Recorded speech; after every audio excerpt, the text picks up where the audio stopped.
Shumë familje të fshatit Çlirim të Bashkisë Fier bashkëjetojnë prej vitesh me ujërat e zeza të pallateve ngjitur. Shkak është bërë dëmtimi i rrjetit të kanalizimeve nga ndërhyrje të banorëve, amortizimi i rrjetit 60 vjeçar dhe mungesa e investimeve nga pushteti lokal për rikonstruksionin e tij. Ironia më e hidhur është se viktime ndotjes nga ujërat e zeza që kanë pushtuar oborret dhe rrugët e lagjes është edhe ish infermierja e qendrës shëndetësore të fshatit, e cila prej 40 vitesh ka qenë në vijën e parë duke shpëtuar banorët nga infeksionet e shkaktuara nga ndotja dhe shkaqe të tjera. Ata janë shprehur për televizionin Apollon se jetojnë mes ujrave të zeza dhe erës së keqe të padurueshme. Fëmijët nuk mund të dalin nga shtëpia që të luajnë, ndërsa të moshuarit sëmuren, por askush nuk merr masa, kanë thënë banorët. Jemi taksapagues të rregullt dhe jo qytetarë të dorës së dytë kanë pohuar ata.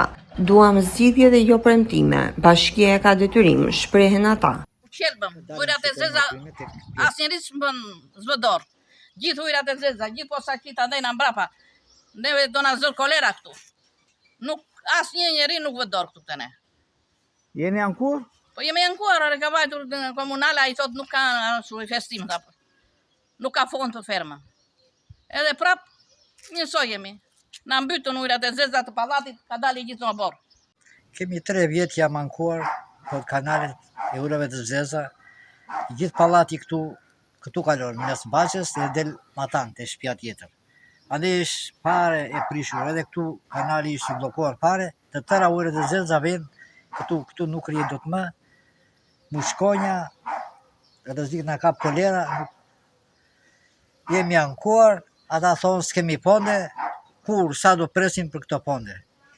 Ta dim të pak të gjë. Po vun dorën në zemër, le ta bën se von. Ashtu do ka ta nisemi si për 500 vjet para. Ky është bërë komplet këtea, është bllokuar dhe këtë Matan hyrja tjetër, edhe s'ka fare këtu ujë. Këtu del gjithë. Gjithë ande vjen këtu. Edhe Banorët e fshatit Çlirim i bëjnë apel Bashkisë Fier të ndërhyjë urgjentisht për riparimin dhe rikthimin në funksion të kanalizimeve.